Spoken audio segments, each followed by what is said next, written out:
내가 너를 정말 잘못 키웠구나. 도대체 이 험한 세상을 어떻게 살아가려고 그러는 거니? 엄마, 여기는 영국이 아니라 한국이라고요. 일단 제 말만 믿고 따라와 주세요. 우리는 보통 아이보다 부모가 더 똑똑할 것이라고 생각합니다. 그리고 실제로도 아이들은 부모를 통해 많은 것을 배우기도 합니다. 하지만 평범한 일상을 떠나 새로운 곳으로의 여행을 떠나게 된다면 의외로 자식이 부모보다 더 똑똑해 보이는 경우도 있는데요. 오늘 소개해드릴 사연은 딸과 함께 한국을 여행했던 영국 여성의 사연입니다. 딸에게 세상을 알려주고 싶어서 여행을 떠났다는 그녀는 그녀의 상식이 전혀 통하지 않는 한국의 모습 때문에 난감한 상황에 빠졌다고 하는데요. 아이러니하게도 미디어를 통해 한국을 알고 있는 그녀의 딸이 오히려 더 빛나 보이는 순간이 여럿 있었다고 합니다. 과연 그녀에게는 무슨 일이 있었던 걸까요? 영국 여성의 사연입니다. 감동 퍼짐 애청자 여러분. 영상 시작 전 좋아요와 불우이웃을 위해 끝까지 시청 부탁드립니다. 안녕하세요. 저는 영국인 비올라입니다.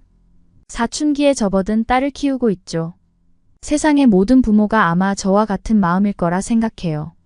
내 눈에 한없이 예쁘고 사랑스럽지만 다른 사람 눈엔 그렇지 않다는 걸 너무나 잘 압니다. 그래서 피해주지 않고 예의 바르게 컸으면 하는 마음이요. 내가 내 딸을 사랑하는 만큼 세상에서 사랑받으려면 베풀 줄 알고 사람과의 관계에 중요한 예의를 지켜야 하죠. 그래서 전 아이가 어릴 때부터 호되게 알려준 편입니다. 자녀가 많은 것도 아니고 하나뿐이니까요. 결혼을 늦게 했지만 힘들게 얻은 아이기도 했어요. 소중한 만큼 사랑 표현도 많이 했죠. 그만큼 더 단호하게 세상을 알려주게 되는 마음 아마 부모라면 모두 공감하실 것 같습니다. 특히 영국은 팀 문화가 활발해요. 최저시급으로 근무를 하는 경우가 많기 때문이죠. 서비스직 같은 경우 최전방에서 고객을 대하며 힘든 수고를 마다하지 않아요. 그래서 그 수고와 노력 그 사람으로 인해 편리했던 시간에 대한 고마움을 돈으로 보상해줘요. 그게 바로 영국에서 익숙한 팀 문화의 시초예요. 아이가 초등학교 고학년이 되면서 이런 것들을 하나둘 알아야 한다고 생각했습니다. 영국에서 살아가려면 조금씩 배워가야 했으니까요. 아이가 커 이런 서비스를 누릴 사람이 될지 아니면 아르바이트를 위해 서비스를 제공하는 사람이 될진 예측할 수 없어요. 그렇기에 어떻게 진행되는지 엄마로서 알려줄 필요가 있었죠. 레스토랑에 식사하러 갔을 때 팁에 대해 설명해 주었어요. 식사를 하고 돈을 낸다면 그 돈은 요리를 만든 조리사와 식당 주인에 대한 대가일 거예요. 반면 음식을 서빙하는 직원들은 식당 주인에게 고용되었지만 최저시급을 받고 있겠죠. 그렇기에 친절하고 필요한 서비스를 제공받는다면 그 친절에 대한 감사의 마음을 표현해야 합니다. 기본적인 음식을 나르는 것 이외에 물을 따라 주거나 필요한 것이 있으면 발빠르게 다가와 도와주는 것. 그게 바로 우리 가족을 위해 열심히 일하는 모습이기에 당연한 문화라고 설명했습니다. 그리고 이런 팀 문화는 일반적인 레스토랑을 비롯해 택시 미용실, 호텔 등 대부분에서 통용된다는 것도 덧붙였죠. 그리고 영국은 물을 대부분 무료로 제공하지만 유럽의 이탈리아, 프랑스, 독일 등의 나라로 간다면 주문 전 물 가격을 확인할 필요성도 알려줬어요. 당연하게 받아들인 서비스가 팁 외에 비용이 지출될 수 있다는 점도 알 필요가 있었죠. 해외여행을 가게 된다면 이런 상식이 꼭 필요하기 때문이에요. 그리고 친구들과 자유로이 시내를 돌아다닐 나이락 공공장소의 화장실 사용도 일러두었습니다. 영국에서는 길거리 또는 공공장소의 화장실 사용이 쉽지 않거든요. 일반적으로 주변에 있는 레스토랑, 카페 등의 시설을 이용해야 하죠. 당연히 시설을 이용하기 위해 비용을 지불해야 하고요. 물론 일부 공공장소에는 화장실이 있어요. 하지만 유료 화장실로 일정 금액을 지불해야 합니다. 알려줄 사항들이 많다고 생각 들자 여행을 통해 아이가 직접 겪는 게 좋겠다는 생각이 들었어요. 주말에 틈나는 대로 여행을 다녔지만 모든 걸 알려주긴 힘들었죠. 무엇보다 영국 자체가 아이에게 익숙한 나라라 새로운 도전이 필요하다고 생각했어요. 오랜만에 해외여행을 갈 겸 아이가 직접 문화를 접하며 사회에 어울리는 시간을 주고 싶었습니다. 그렇게 여행지를 선택하는데 결과적으로 우리 가족은 한국으로 목적지를 택했어요. 저는 유럽 쪽만 여행을 다녔기에 당연히 이번에도 유럽 쪽이라 생각했어요. 아시아는 영국에서 비행기 타고 이동하는 시간도 많고 영국에 비해 발전이 덜 된 나라들도 많다고 알고 있었어요. 그래서 아이와 함께 여행하기엔 불편하고 발전된 나라가 아니라면 배울 것도 없다고 생각했죠. 하지만 딸이 강력하게 한국 여행을 원했어요. 한국이 아니라면 여행을 가고 싶지 않다고 우겼죠. 요즘 한국 드라마에 푹 빠져 있었거든요. 좋아하는 배우가 있는 나라에 가고 싶다는 욕심을 꺾지 못했어요. 사춘기에 접어들며 예민해지는 딸아이의 의견을 무시한다면 대화가 단절될지 모른다는 불안감도 있었거든요. 그렇게 한국으로 여행하기로 결정하면서 어떤 나라인지 알고는 가야겠다고 생각했습니다. 부랴부랴 검색했는데 의외로 괜찮을지 모른다는 생각을 했어요. 2022년 가장 강력한 국가 6위에 올랐었는데 아시아에 위치했지만 세계적인 강국이라는 걸 알 수 있었거든요. 그렇게 걱정되는 마음을 내려놓은 채 즐거울 수 있다는 기대감으로 한국 공항에 도착했습니다. 우선 택시를 타고 숙소로 이동해야 했어요. 아이에게 영국에서 알려준 것처럼 팁을 미리 전해주었어요. 택시가 목적지에 도착하면 요금을 결제하고 택시기사에게 수고한 고마움을 표현하라고 일러뒀거든요. 인천공항에서 탄 택시는 서울의 한 호텔 앞에 도착했습니다. 택시기사가 요금을 알려주었고 딸아이는 요금을 지불하고 별도로 팁도 전달했어요. 택시기사는 알 수 없다는 표정으로 추가로 준 팁을 제 딸아이에게 돌려줬습니다. 전 당황해서 혹시 팁이 부족해서 그런가 싶어 지갑에서 지폐를 꺼냈습니다. 그리고 딸아이가 들고 있던 돈에 제 돈까지 더해 팁으로 다시 택시기사에게 전해줬죠. 하지만 또다시 돌려받고 말았습니다. 이미 받을 돈을 받았다는 동작을 취하는 것 같았어요. 저는 당황했습니다. 영국에서는 팁을 주지 않으면 욕을 하며 과격하게 행동하는 택시기사도 있었거든요. 어떻게 대처할지 모르는 저희 가족에게 택시기사는 한국에 온 걸 환영한다는 짧은 영어를 하며 호탕하게 웃었습니다. 영어를 유창하게 하지는 못했지만 환영한다는 짧은 영어는 알고 있는 것 같았어요. 그 순간 그 진심이 와닿으면서 기분 좋게 한국 여행에 첫 발을 내딛게 되었습니다. 그리고 두 번째로 간 곳은 식당이었어요. 갈비탕, 소불고기, 냉면을 파는 곳이었죠. 식당에 들어가기 전 딸아이에게 일러두었어요. 식수가 별도의 요금이 필요한지 체크하고 물을 주문해야 한다고 말입니다. 딸아이는 알았다고 고개를 끄덕이고 식당으로 들어갔습니다. 점원은 익숙한 듯 식수와 컵을 가져다 주었어요. 딸아이는 연습한 한국어로 물 가격이 얼마예요? 라고 물었죠. 점원은 고개를 갸우뚱하며 알 수 없다는 표정을 지었습니다. 그리곤 주방으로 가 주전자에 든 따뜻한 물을 가지고 왔죠. 옆에서 그 모습을 지켜보던 전 알 수 있었어요. 아마 처음 내온 물은 무료로 마실 수 있는 것 같았습니다. 그리고 지금 가져다 준 따뜻한 물은 별도의 추가 금액을 지불해야 하는 게 분명했죠. 전 웃으며 따뜻하게 가져다 준 물은 필요 없다고 말했습니다. 그런데 저의 말을 이해하지 못한 것 같았어요. 따뜻한 물을 컵에 따라 주며 마셔보라고 권했으니까요. 생각지 못한 추가 비용을 내야 한다는 사실에 기분이 좋지 않았습니다. 억지로 권하는 것 같았지만 딸아이가 말을 제대로 못한 게 원인이라고 생각했던 전 비용을 지불하고 마시기로 했죠. 따뜻한 물은 일반 식수와 달랐고 수프처럼 달짝지근하며 깊은 맛이 났어요. 그제서야 고개를 끄덕였습니다. 비용을 지불할 만한 다른 종류의 물이라 생각했으니까요. 몇 번이나 반복해서 마셨는지 주전자 한가득 들어있던 따뜻한 물은 금세 사라졌습니다. 아쉬움에 빈 주전자를 들었다가 다시 제자리에 놓을 수밖에 없었죠. 그때 멀리서 저희 테이블을 지켜보던 식당 점원이 다가오더니 주전자를 가져갔습니다. 치운다고 생각했는데 아니었어요. 다시 주전자를 가져왔는데 한가득 따뜻한 물이 들어있었거든요. 또다시 비용을 지불해야 한다는 생각이 들었지만 비용을 지불해도 충분히 먹을 만큼 맛있다는 생각에 다시 따라 마셨습니다. 그리고 필요한 사항들을 미리 인식하고 도와준 식당 점원에게 팁을 주는 게 맞다고 딸아이에게 설명해줬죠. 그렇게 식사를 마치고 계산하기 위해 계산대로 갔습니다. 영수증을 봤는데 물에 대한 가격이 별도로 측정된 것 같지 않았어요. 아마 점심시간으로 식당 안에 많은 사람들이 있었는데 직원이 실수로 빼먹은 것 같았죠. 그래서 저는 저희가 식사한 자리에 주전자를 가리켰어요. 먹었는데 계산서에서 빠졌다는 말을 전했죠. 그리고 다소 민망한 듯 웃으며 2번이나 먹었다고 알렸습니다. 식당 주인은 듣더니 이내 미소를 띄었어요. 맛있었다니 다행입니다 라고 영어로 말해주었습니다. 다행히 식당 주인은 짧지만 영어로 소통이 가능한 것 같았어요. 웃으며 서비스라는 말을 했거든요. 전 당황했어요. 일반 물도 아니고 재료를 넣고 맛있게 만든 수프 같은 물이 서비스. 라뇨 두 눈을 동그랗게 뜨며 주인을 쳐다봤습니다. 당황한 저에게 식당 주인은 육수라는 말을 전했어요. 감탄한 저는 점원과 식당 주인에게 팁이라도 전해야겠다고 생각했습니다. 딸아이에게 전해주라고 했지만 이미 제가 너무나 그들의 서비스에 감동했고 필요 이상의 친절에 맛있는 식사를 했다는 행복감에 만족했기 때문이죠. 영국에서는 만족하지 못해도 예의상 팁을 전해야 하는 일들이 자주 있어요.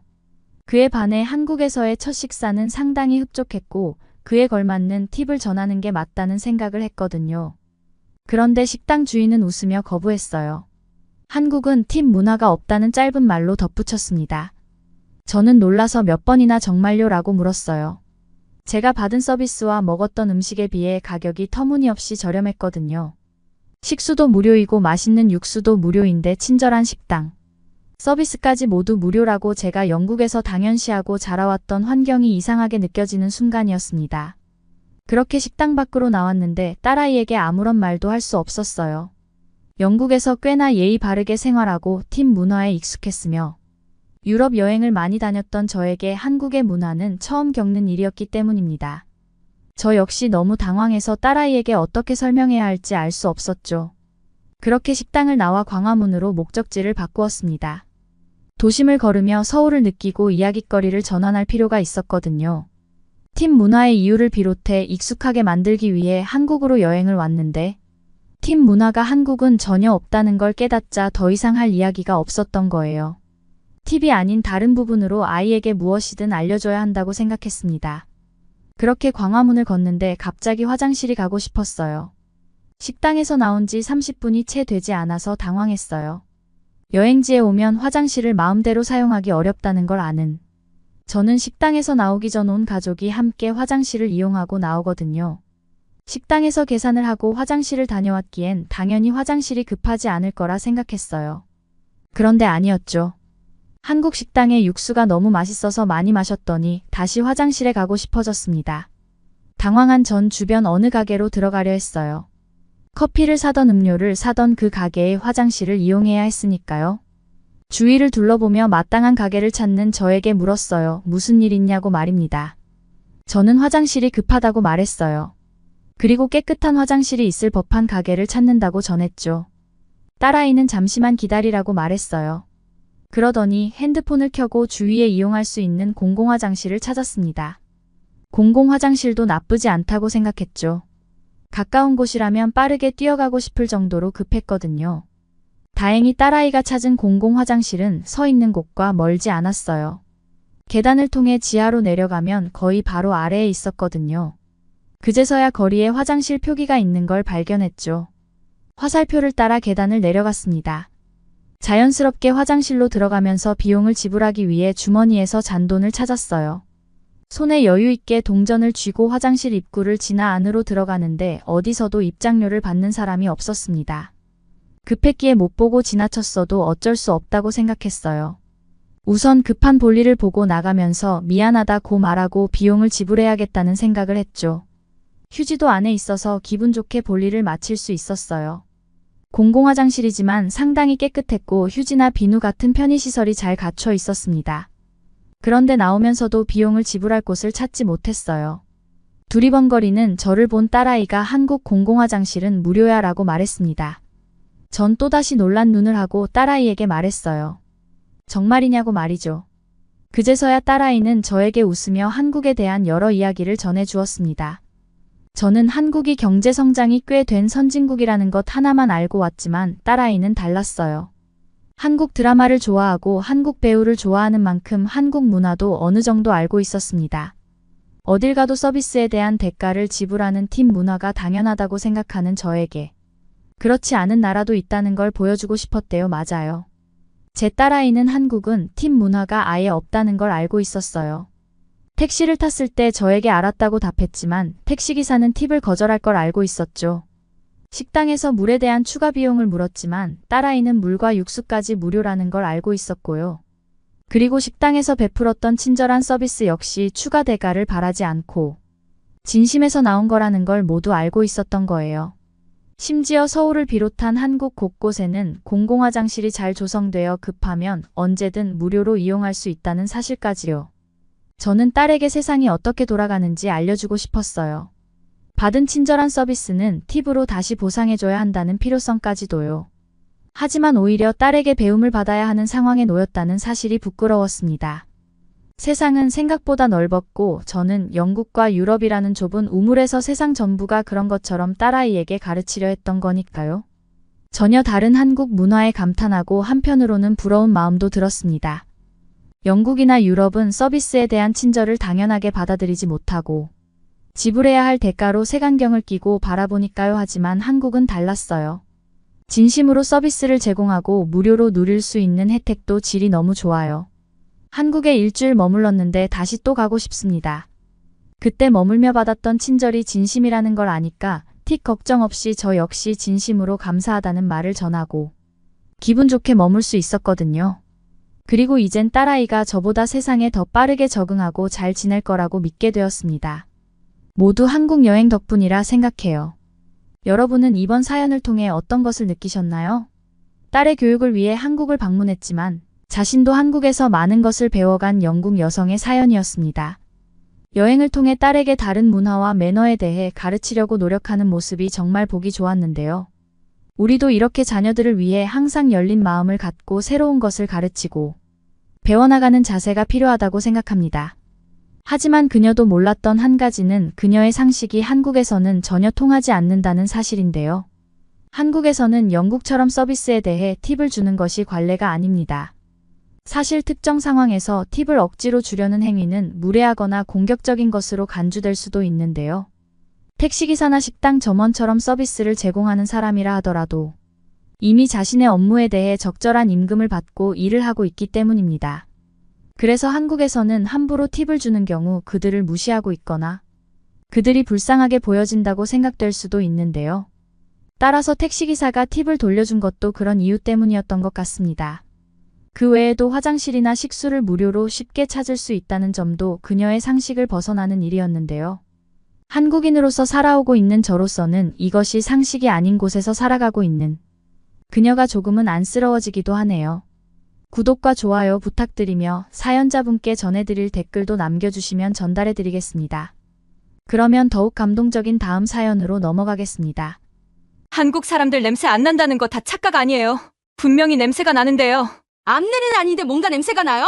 여기 프랑스에서 막 입국한 아랍계 여성이 의아함을 느끼고 있습니다. 역시 속은 게 아닌가라는 듯 당황스러운 표정을 짓고 있는데요. 한국에서 가장 열심히 하는 게 냄새를 맡는 거라니 조금 독특한데요. 무슨 일이 있는 걸까요? 프랑스에서 워킹 홀리데이를 하고 있는 이라크 여성 레리라고 합니다. 저는 요즘 고민이 많은데요. 프랑스는 이민의 나라답게 다인종들이 섞여 사는데요. 저는 아무래도 워킹 홀리데이를 하고 있으니까 더더욱 고민이 많기는 해요. 저는 이라크에서 대학까지 나왔는데 왜 프랑스에서 워킹 홀리데이를 하고 있냐고 묻는 분들도 많으세요. 하지만 이라크나 이란 같은 아랍 국가에서 여성들이 할 수 있는 일들이 제한되어 있으니까 저는 답답함에 프랑스라도 나올 수밖에 없었어요.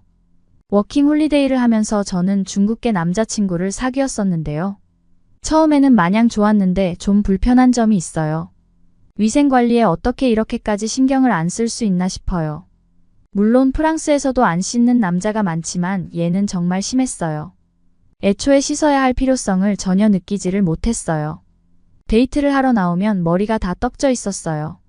모든 것은 한국인이라고 우기면서 압도적인 냄새를 풍기던 전 남자친구로부터 시작되었습니다. 그러면 이 남자친구를 왜 만났냐고 물어보시는 분들이 많았어요. 얘는 한국어를 못하긴 했는데요. 하지만 그는 중국말만 하는 중국계 한국인이라고 주장했어요. 실제로 찾아보니까 그런 사람들이 있더라고요. 얘는 자기 부모님은 중국에서 살았지만 어쨌든 한국 피가 섞여 있다고 말했어요. 조선족이라고 하나요?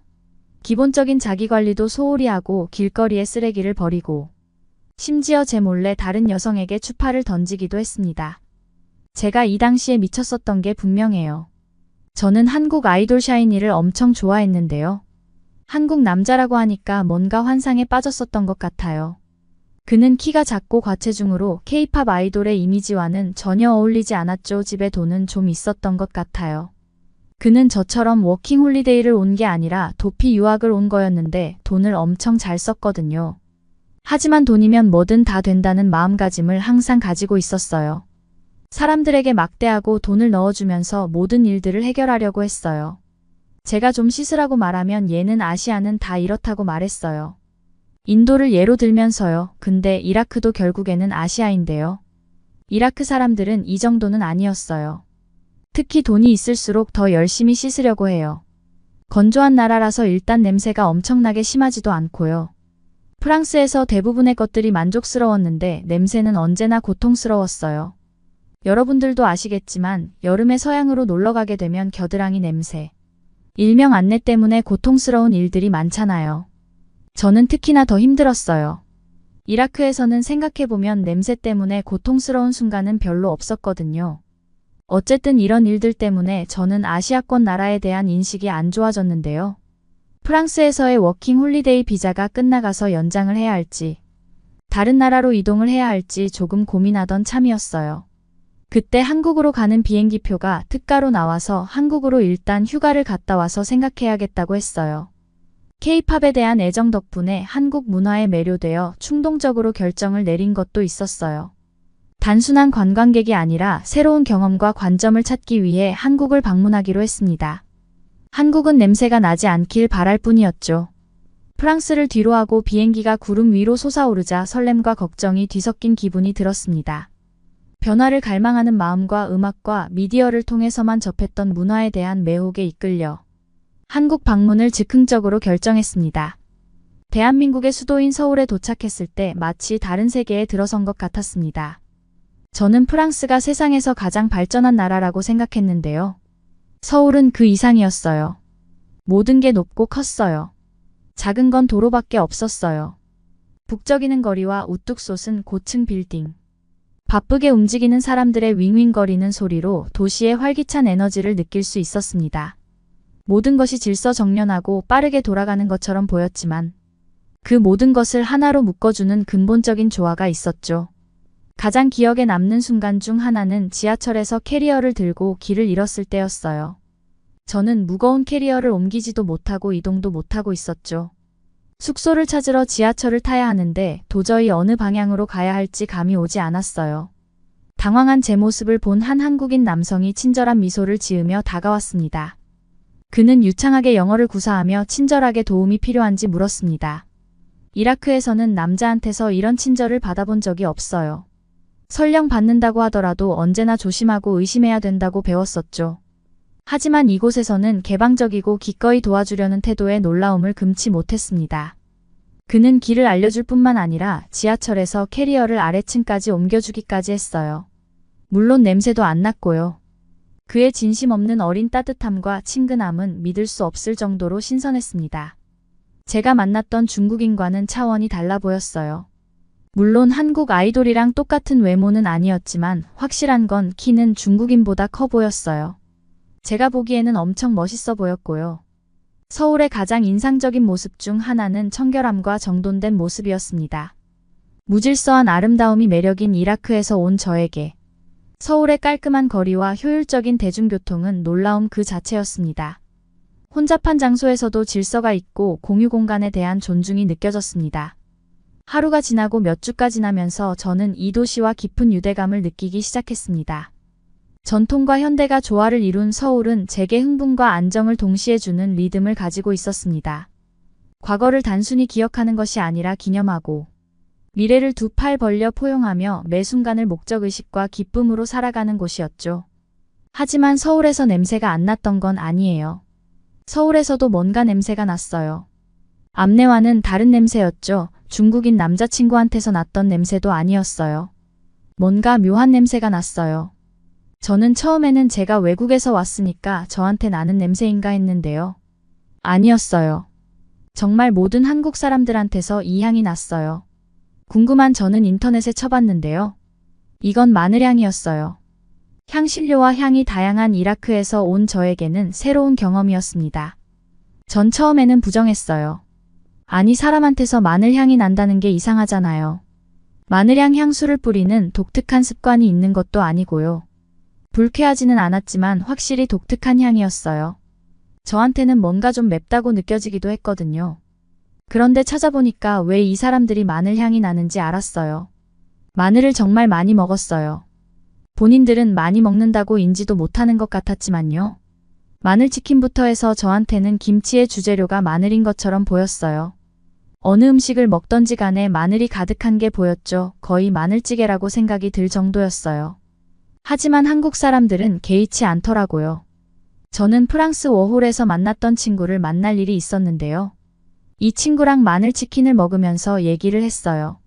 분명 알싸한데 계속 들어가더라고요. 이 친구는 마늘 냄새를 듣더니 마구 웃었어요. 그리고 한국 사람들이 왜 마늘을 많이 먹는지 아냐고 말하는 거예요. 저는 그냥 좋아해서 많이 먹는 거 아니냐고 말했는데요. 이 친구가 재밌는 얘기를 해줬어요. 단군 신화라고 한국의 조상 얘기였는데요. 마늘과 쑥을 먹어서 곰이 사람이 된 게 한국인의 조상이라고 말했죠. 웃기긴 했는데 그 정도로 마늘의 진심이구나 싶더라고요. 제 미각은 이 새로운 풍미에 서서히 적응하기 시작했습니다. 마늘로 만든 김치와 같은 요리는 제 식단의 단골 메뉴가 되었습니다. 처음에는 마늘의 강한 맛이 부담스러웠지만 시간이 지나면서 마늘의 독특한 풍미와 음식에 깊이를 더해준다는 것을 알게 되었습니다. 서울 거리를 걷고 다른 도시와 마을을 돌아다니면서 쓰레기가 눈에 띄지 않는 것을 보고 놀라움을 금할 수 없었습니다. 거리 공원 심지어 번화한 시장까지 놀라울 정도로 깨끗했습니다. 마치 환경보호에 대한 공동의 노력과 책임감이 모든 곳에서 분명하게 드러나는 것 같았습니다. 이러한 관찰은 공공장소를 넘어서도 이어졌습니다. 레스토랑에서는 분주한 활동에도 불구하고 테이블이 얼마나 빨리 청소되고 새로운 손님을 위해 준비되는지 알 수 있었습니다. 노점상들이 붐비는 길거리 음식 지역에서도 노점을 깔끔하고 정돈된 상태로 유지하기 위해 세심한 주의를 기울이고 있었습니다. 청결은 단순한 외관을 넘어 한국인의 삶의 방식이자 문화로 뿌리내린 것 같았습니다. 한국 대중교통을 이용하면서 한국인의 청결 기준에 대한 감탄이 더욱 커졌습니다. 버스와 전철은 다른 나라의 대중교통에서 흔히 볼 수 있는 지저분함과 쓰레기가 전혀 없이 깨끗했습니다. 이는 청소 직원이 일을 잘하는 것뿐만 아니라 승객들이 함께 사용하는 공간을 존중하는 덕분이기도 했습니다. 하지만 가장 놀랐던 점은 머리에서 나는 냄새가 없다는 점이었어요. 한국 사람들한테 이 얘기를 하면 남의 머리 냄새를 어떻게 맡아? 라고 생각하시는 분들이 많더라고요. 그런데 진짜로 머리 냄새가 나요? 프랑스의 지하철도 그렇고, 제가 중국 남자친구를 만나서 그렇겠지만 중국인들도 그렇고요. 특히 떡진 머리를 보고 있으면 냄새가 진짜 장난이 아니에요. 놀랍게도 겨울에는 떡진 머리가 없을 것 같지만 겨울에는 떡진 머리들이 더 많아요. 겨울에는 아무래도 날씨가 추우니까 씻을 필요가 없다고 생각하시는 분들이 더 많거든요. 이건 정말 만국 공통이에요. 한국 빼고요. 한국에는 겨울에도 다들 머리를 잘 감고 다니는 것 같았어요. 그리고 향수가 원래는 이제 안 씻었을 때 냄새를 가리려고 뿌리는 사람들이 많은데요. 냄새나는 데다가 향수를 독하게 뿌리면 더 끔찍한 냄새가 나시는 거 아시죠? 한국 사람들한테는 진짜 온전히 향수 냄새만 나더라고요. 신기한 경험이었어요. 땀 냄새와 향수 냄새가 섞이지 않는 건 말이에요. 이러한 한국인의 청결 관습은 제 습관에도 깊은 영향을 미쳤습니다. 공공장소를 대할 때 더욱 주의를 기울이고 주변 환경을 더욱 존중하게 되었습니다. 개인의 행동이 어떻게 더 큰 존중과 책임의 문화에 기여할 수 있는지에 대한 강력한 교훈을 얻었습니다. 한국에 머무는 시간이 길어질수록 한국의 선진화된 모습과 빠른 발전에 감탄하지 않을 수 없었습니다. 발전과 도전이 공존하는 이라크에서 온 저로서는 그 대조가 놀라웠고, 때로는 경외심과 부러움이 교차하는 느낌을 받았습니다. 네온사인이 켜진 서울의 거리를 걷다 보니 기술의 발전이 도처에 있었습니다. 아무리 사람이 많은 공공장소에서도 접속 가능한 초고속 인터넷부터 정교한 대중교통 시스템까지 한국의 현대생활은 효율성과 편의성에 최적화되어 있는 것처럼 보였습니다. 서울에서 티머니 카드를 처음 사용했던 때가 기억납니다. 카드 한 장으로 버스, 전철, 심지어 편의점에서도 편리하게 서울 시내를 여행할 수 있다는 사실이 놀라웠습니다. 기술이 일상생활에 완벽하게 통합되어 모든 것이 매우 매끄럽고 번거롭지 않게 느껴졌습니다. 우리나라에서도 이런 발전이 가능할지 궁금해졌습니다. 감탄은 기술에만 그치지 않았습니다. 인프라도 마찬가지로 인상적이었습니다. 도시는 단순히 기능적인 측면뿐만 아니라 아름답게 디자인되어 있었습니다. 경복궁과 같은 유적지와 엔서울타워와 같은 현대적 건축물의 조화는 과거를 존중하면서도 미래를 과감하게 포용하는 한국의 모습을 보여주었습니다. 현지인들과 교류하면서 전쟁으로 폐허가 된 나라에서 글로벌 강국으로 성장한 한국의 놀라운 여정에 대해 알게 되었습니다. 이러한 변화는 단순히 경제적인 측면뿐만 아니라 한국인의 회복 탄력성과 결단력을 보여주는 증거였습니다. 반성의 순간에 저는 이러한 발전이 부러웠습니다. 언젠가부터 발전을 힘겨워하는 이라크에 대해 생각했습니다. 이라크에서는 대학도 나온 제가 할 수 있는 일이 별로 없으니까요. 결혼을 하는 것 정도 말이에요. 한국의 발전 모델은 비전과 노력 단결이 적절히 조화를 이루면 무엇이든 이룰 수 있다는 것을 보여주는 등대처럼 보였습니다. 이라크가 정체되어 있는 동안 한국은 이렇게나 미래 도시로 발전한 것 같더라고요. 한국에서의 시간은 단순한 여행 경험을 넘어 배움의 여정이었습니다. 조국의 가능성에 대한 꿈을 꾸게 되었죠. 한국과 같은 나라에서 무엇을 배울 수 있을지, 그리고 그 교훈을 어떻게 우리 상황에 맞게 적용할 수 있을지 생각하기 시작했습니다. 초고층 빌딩, 초고속 열차 기술 혁신 등을 접할 때마다 저는 인간의 야망과 집단적 노력이 이룰 수 있는 것을 보았습니다. 전통과 현대가 조화를 이루고 회복 탄력성이 있으며 미래를 포용하는 한국은 저에게 희망과 영감의 상징이 되었고, 한 국가가 발전을 목표로 설정하고 이를 위해 끊임없이 노력할 때 무엇을 성취할 수 있는지 상기시켜 주었습니다. 또 정말 부러웠던 것 중에 하나가 있어요. 히잡을 쓰지 않는 여성들이요. 활기찬 한국의 거리를 돌아다니며 눈에 띄는 문화적 차이 중 하나는 한국 여성들이 패션을 통해 자신을 자유롭게 표현한다는 점입니다. 저를 포함해 많은 여성들이 히잡을 쓰고 다니는 이라크에서 왔기 때문에 대조적인 모습이 눈에 띄었습니다. 사실 이라크에서는 히잡은 자유긴 하지만 많은 여성들이 쓰고 다녀요. 저희 부모님은 보수적이기도 하고요. 저는 그래서 이라크에 있을 때는 히잡을 꼭 쓰고 다녔어요. 자유롭게 헤어스타일을 연출하고 다양한 트렌디한 의상을 입은 한국 여성들을 보면서 감탄과 부러움을 동시에 느꼈습니다. 강남과 홍대 같은 지역을 거닐면서 여성 패션의 다양성과 창의성에 매료되었습니다. 한국 여성들은 색상, 질감, 스타일을 자연스럽게 조합하는 감각이 있는 것 같았습니다. 최신 트렌드를 반영한 헤어스타일링이 개성을 더해주기도 했죠. 이런 표현의 자유는 한국에서는 경험하지 못한 것이었습니다. 현지 한국 여성들과 어울리면서 저는 그들의 문화에서 패션과 개인 스타일이 얼마나 중요한지 알게 되었습니다. 그들에게 패션은 자기 표현의 한 형태이자 자신의 개성과 기분을 드러내는 수단이었죠. 패션과 퍼스널 그루밍에 대한 이러한 접근 방식은 자유롭고 흥미로웠습니다. 카페에 앉아 젊은 여성들이 각자의 스타일에 맞는 옷을 입고 자유롭게 흘러내리는 머리카락을 휘날리며 수다를 떨고 웃는 모습을 본 기억이 납니다. 저도 모르게 그리움이 느껴졌어요. 부끄러워하지 않고 당당하게 자신을 세상에 드러내는 그들의 모습에서 무언가 힘을 얻을 수 있었습니다. 저는 이 기회를 빌어서 한국으로의 워킹홀리데이를 준비해야겠다고 생각했어요. 쉽지는 않겠지만 제가 만약 한국어를 하게 된다면 아랍어와 영어, 한국어를 동시에 하게 되는 거니까요. 왜 진작에 K-팝을 좋아할 때부터 공부를 하지 않았을까? 후회가 됐습니다. 저는 프랑스로 돌아가자마자 이라크로 돌아가서 한국에서 일을 할 준비를 하고 있어요. 지금 다양한 곳에 이력서를 넣고 무역 쪽에서 일할 수 있는 방법을 찾아보고 있어요. 프랑스에서 워킹홀리데이를 할 때는 농장에서밖에 일을 할 수 없어서 답답한 부분이 많았는데 한국에서는 취업 비자를 받을 수 있지 않을까? 기대를 하고 있어요. 재정적인 준비도 중요한 부분이었죠. 저는 저를 기다리는 비용을 알고 부지런히 저축했습니다. 제 인생이 어떻게 흘러갈지는 모르지만 한국이 발전했던 것처럼 제 자신도 발전하고 싶어요. 제발 한국에서 취직에 성공하고 취업 비자가 나오기만을 기다리고 있습니다. 저는 지방에 가도 좋아요. 한국 사람들의 따뜻함을 이미 느껴본 바가 있으니까요. 그러면 더욱 재미있는 다음 사연으로 넘어가겠습니다. 여기가 어디라고 밤에 여자가 혼자 들어가 엄마 문제 없어요. 여자들도 다 여기 다니고 남자들도 다녀요. 한국 길거리에서 포르투갈 모녀가 실랑이를 하고 있습니다. 어머니로 보이는 여성은 높은 하이톤으로 소리를 지르고 있는데요. 그곳에 들어가려고 했던 한국인 여성은 기분 나빠하면서 빨리 들어가 버립니다. 도대체 어디길래 그런 걸까요? 안녕하세요. 저는 포르투갈에서 국제고등학교를 졸업하고 한국 대학에 외국인 전형으로 진학한 타인이라고 합니다. 저희 부모님은 포르투갈에서 검사로 일하고 계세요. 솔직히 공무원이니까 돈이 그렇게 많으신 편은 아니죠. 그래도 제가 외동딸이고 포르투갈의 치안에 대한 걱정이 정말 많으셨어요. 그래서 국제고등학교까지 집안 형편에 무리해서 보내셨어요. 저는 항상 죄송한 마음이 있었어요.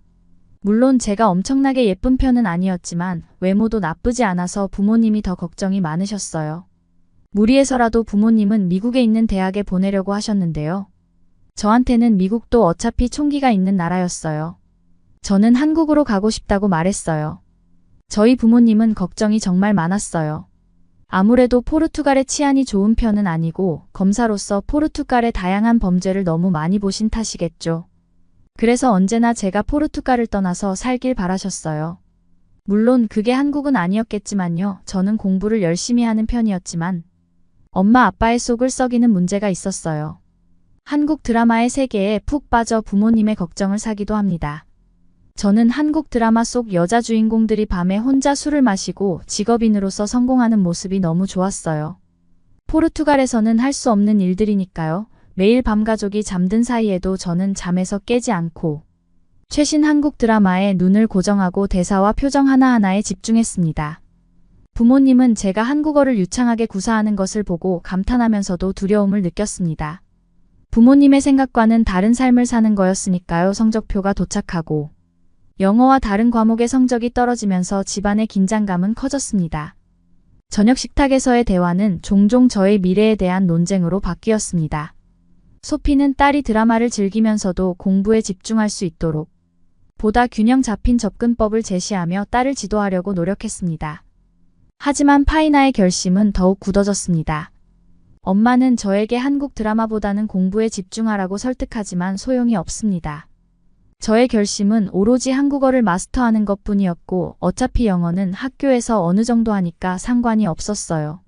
엄마의 끊임없는 영어 공부 독려에도 불구하고 저는 한국어 실력을 쌓기 위해 꾸준히 노력합니다. 시간이 지날수록 저는 한국에 가고 싶다는 열망을 드러내지만 거리와 여러 가지 어려움으로 인해 부모님의 반대에 부딪혔어요. 하지만 미국 대학의 등록금이랑 한국 대학의 등록금은 천지 차이였어요. 한국 사립대의 등록금은 1년에 1,000만 원 정도였지만 미국 사립대학의 등록금은 1억이었어요. 저는 무조건 한국으로 가겠다고 다짐했습니다. 엄마는 거의 우셨어요. 서울에 도착한 저는 인생의 새로운 장을 열었다고 해도 과언이 아니에요. 포르투갈이랑 다르게 한국은 뭐든지 할 수 있는 곳이었어요. 비행기에서 내리는 순간부터 그녀는 오랫동안 꿈꿔왔던 이 도시의 광경소리 냄새에 둘러싸여 있었습니다. 새로운 물건들은 언제나 가장 빨리 들어왔고 밤에도 불이 꺼지지 않는 곳이었어요. 특히 저는 한국어를 할 줄 알았기 때문에 불편함이 하나도 없었어요. 하지만 영어만 해도 괜찮을 거예요. 제가 본 한국 사람들 중에 영어를 못하는 사람은 없었거든요. 그들은 못한다고 말하면서 맨날 부끄러워했는데요. 정작 말을 걸면 어떻게든 다 이해가 됐어요. 단어로라도 말해줬거든요. 1학년 방학 때는 부모님이 오시지 못하셨고요. 2학년 겨울방학 때 부모님을 서울로 초대했어요. 엄마는 정말 걱정이 많았었는데요. 그래서 사실 부모님을 데리고 하는 여행이 조금 피곤하긴 했어요. 하지만 이내 한국이 문제가 없는 나라라는 걸 아셨죠? 일단 엄마는 저녁에 도착하셨는데요. 택시에서부터 불안해하셨어요. 혹시나 이상한 곳에 데리고 가거나 돈을 요구할까 하는 불안감이 크셨던 것 같아요. 저는 매끈한 은색 택시를 향해 손을 흔들었고 택시가 멈추자 부모님은 놀란 표정을 지으셨습니다. 택시는 먼지 한 점 흠집 하나 없이 깨끗했습니다. 포르투갈에서는 택시가 약간 낡은 것에 익숙해져 있었는데 이 택시는 마치 새 차를 탄 것 같았습니다. 택시에 올라타자 택시기사가 우리를 따뜻하게 맞이해 주었습니다. 저는 한국어로 학교 근처의 숙소를 말했어요. 그는 미소를 지으며 고개를 끄덕였습니다. 부모님은 그분의 정중하고 프로페셔널한 태도에 깊은 인상을 받으셨습니다. 그렇지만 불안감을 감추지는 못하셨죠. 포르투갈어로 이거 어디로 가고 있는 거냐고 계속 물었어요. 저는 엄마가 여전하구나 하면서 내비게이션을 가리켰어요. 내비게이션에는 저희의 목적지와 택시가 가는 길이 다 표시되어 있었어요. 엄마는 그제서야 조금 안심하시는 것 같았어요. 포르투갈에서는 그런 일이 없으니까요. 승차감 자체는 매끄럽고 효율적이었습니다. 운전기사는 목적의식을 가지고 조심스럽게 움직이면서 서울의 번잡한 거리를 능숙하게 헤쳐나갔습니다. 심지어 마지막에 부모님을 정말 놀라게 한 것은 택시의 기술력이었습니다. 운전기사는 정교한 GPS 시스템을 가지고 있었고 차에는 카드 결제 시스템이 장착되어 있었습니다. 엄마는 당연히 현금을 내밀었지만 제가 카드를 드렸어요. 그리고 엄마한테 말했어요. 돈 안 챙겨와도 된다고 했잖아. 내 용돈으로 해결돼요 라고 말이에요. 엄마는 제 말은 그닥 중요하게 여기지 않으시고 여기에서는 카드를 긁는 것만으로 모든 것이 해결된다는 사실에 놀라신 것 같았어요. 부모님은 이 정도의 편리함과 현대성에 매료되었습니다. 제 자취방 근처에 작은 터널이 있는데요. 여기서 사건이 있었어요. 일단 엄마는 신촌거리에 사람이 많은데도 어두워졌는데 저희 가족이 돌아다닌다는 것에 불안감을 감추지 못하셨어요. 혹시나 누군가가 해코지를 하면 어떡하냐고 말이에요. 저는 걱정 말라고 말씀드렸죠. 그리고 엄마는 잔소리를 하기 시작했어요. 너 한국에서 이런 밤에도 돌아다니는 거냐고요. 저는 엄마를 안심시키면서 제 자취방으로 가는 터널에 들어가려고 했는데요. 엄마가 갑자기 소리를 질렀어요. 저는 진짜 깜짝 놀랐어요. 엄마는 제가 이상한 곳에 들어간다고 생각해서 소리를 지른 것이었어요. 주변에 있는 한국인 학생이 더 놀랐어요. 그 여학생은 저희 가족을 이상하게 보면서 터널로 들어갔는데요.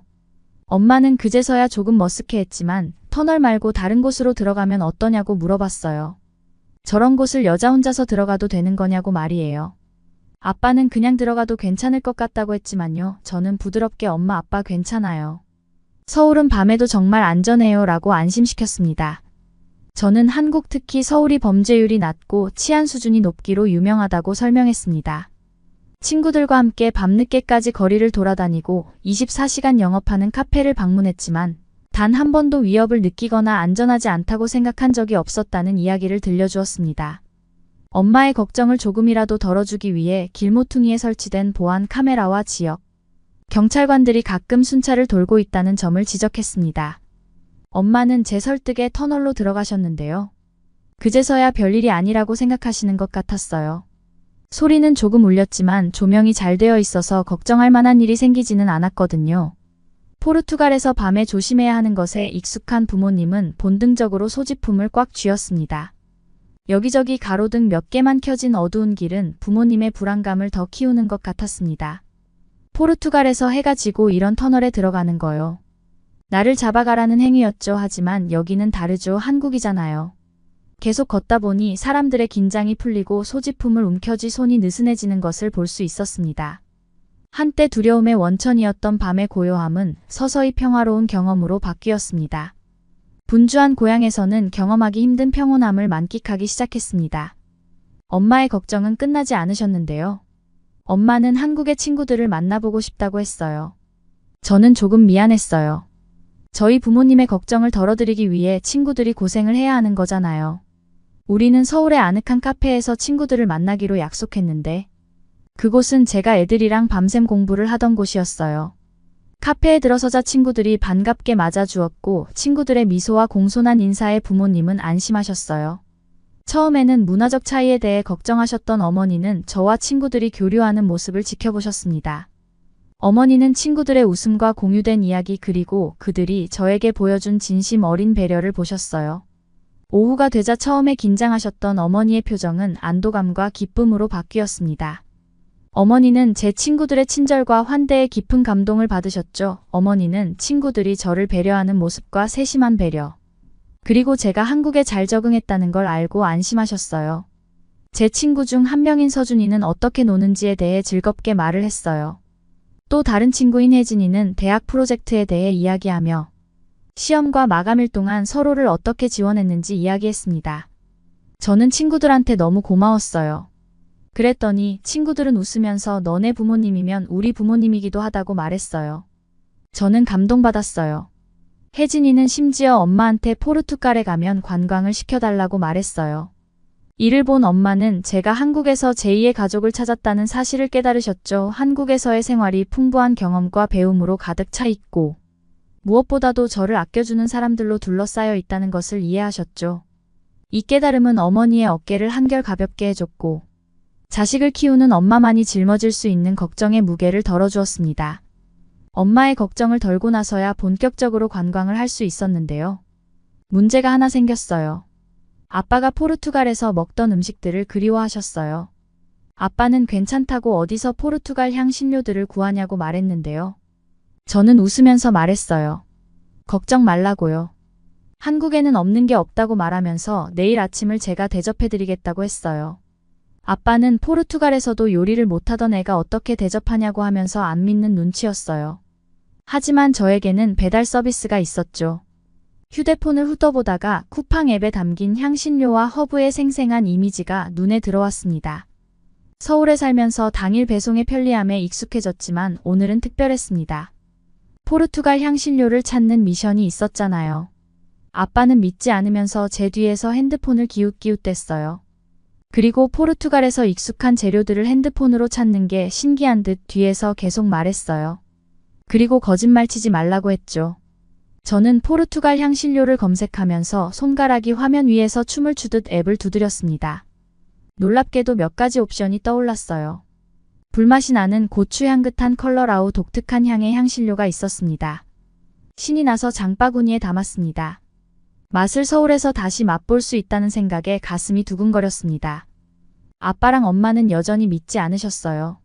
하지만 저는 자신 있었죠. 한국에서 살면서 쿠팡을 하루 이틀 써보겠어요. 그리고 기세등등하게 말했어요. 내일 아침에 집 앞에 재료 있는 걸 확인해 보라고요.